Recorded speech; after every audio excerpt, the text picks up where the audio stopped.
Hello, comic book junkies, and welcome back. It's the Frog Queen here, and today I'm reviewing Snap Flash Hustle, written by Pat Shand and illustrated by Emily Pearson, and published, of course, by Black Mask Studios.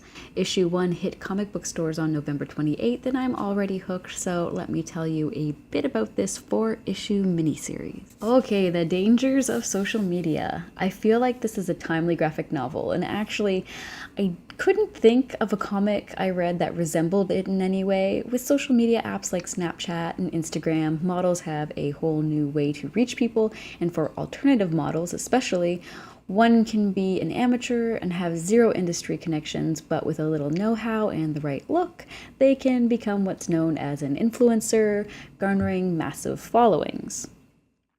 Snap Flash Hustle focuses on the life of Haley Morey, an independent alternative model who is in financial trouble. Morey is attempting to make some cash before she has to break it to her boyfriend and girlfriend that she can't pay the bills. Yes, you heard right, this character is in a trouble, just like the TV show Shameless.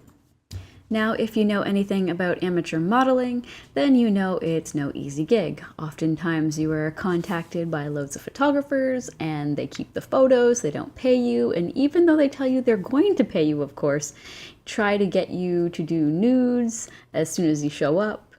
Anyway, I've seen this happen to loads of friends of mine who do this as a gig, and so this book is very true to the perils of such a gig. As far as I can tell, there are also a lot of scam artists out there, and Morey seems a bit green to this very real truth. However, this is a work of fiction, and the plot twist here is a lot more towards the true crime angle than just the dangers of being ripped off. I won't spoil the plot for you, though. The dialogue in this comic is very realistic and believable, even if the situations are a bit far-fetched and out there. I got a very real sense of who all the characters were from issue 1, and I feel like that is something that just doesn't happen very often at all in comics anymore. Each character has a very distinct personality, and we get a clear sense of how our main character views each character and their relationships, and this is a good character development 101 kind of example for you. If you can't tell, I'm super impressed with Pat Shand right now. Let's talk about the artwork. I must say right away that I think I'm in love with Emily Pearson.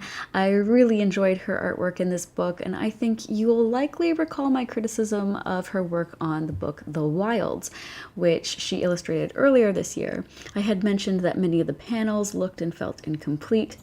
Well, this comic does not have that feeling, and in fact, some of the less detailed panels really fit the tone of the story, as they feel just like the model photos one sees on Instagram, for example, the minimalist backgrounds and fashion.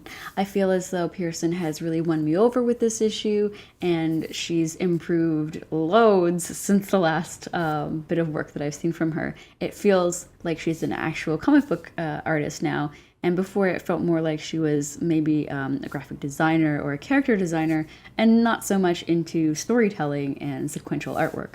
Anyways, totally impressed. Happy. Well, I think that does it for this review. Thanks so much for watching. Please don't forget to check out my other videos. Leave a like or a comment and subscribe to my channel for more comic book reviews. And until next time, read something good. Bye.